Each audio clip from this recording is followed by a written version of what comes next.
Hello mọi người nha, mình xào bữa trứng và mì tôm trộn với nhau. Mọi người xem nhá, mình làm thế nào nha. Đấy, xào trứng và mì tôm thôi. Tánh tánh, đây là mì tôm nha, 3 quả trứng. Mọi người xem nha. Alo, nhìn ngon cực kỳ luôn mọi người ạ. Mình sẽ tranh thủ. Bây giờ là 22 giờ rồi, mình sẽ xào trứng ăn, xào với mì tôm không có cái gì ăn cả. Đấy, bắt đầu là trứng nha. Đó, cho trứng vào. Bây giờ là mình sẽ xào với trứng, mì tôm xào trứng. Bây giờ là bắt đầu nha. Mọi người xem thế nào á, được thì mọi người cho mình một like nha.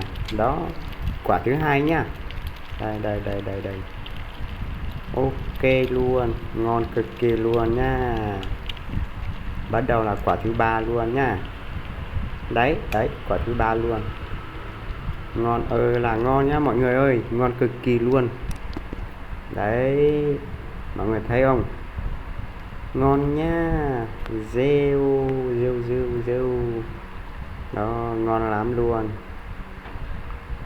Bây giờ là chỉ chờ thôi, chờ chín là ăn thôi nha. Ok mọi người xem, được chưa? Ui giời ơi, ngon thế này cơ mà, ngon tuyệt vời luôn. Đấy, mọi người thấy không ạ? Ngon cực kỳ luôn nha. Ui giời ơi, không biết nói gì luôn. Đó. Ui giời ơi, tuyệt vời nhá mọi người ơi, ngon lắm. Chín là ăn thôi. Ôi rêu. Bắt đầu nha, ngon cực kỳ luôn, ngon tuyệt đỉnh. Mọi người xem nha. Mọi người chờ khi nào chín thì mọi người bắt đầu xem mình tạo món ngon cực kỳ nha. Đó. Ôi trời ơi, ngon lắm luôn nhá mọi người ơi. Ngon luôn.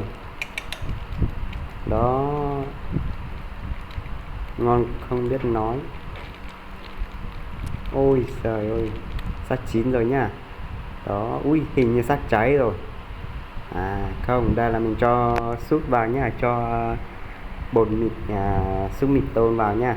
Đấy, bữa tối của mình là như thế này thôi mọi người ạ. Mọi người xem được không? Ôi ngon cực kỳ luôn.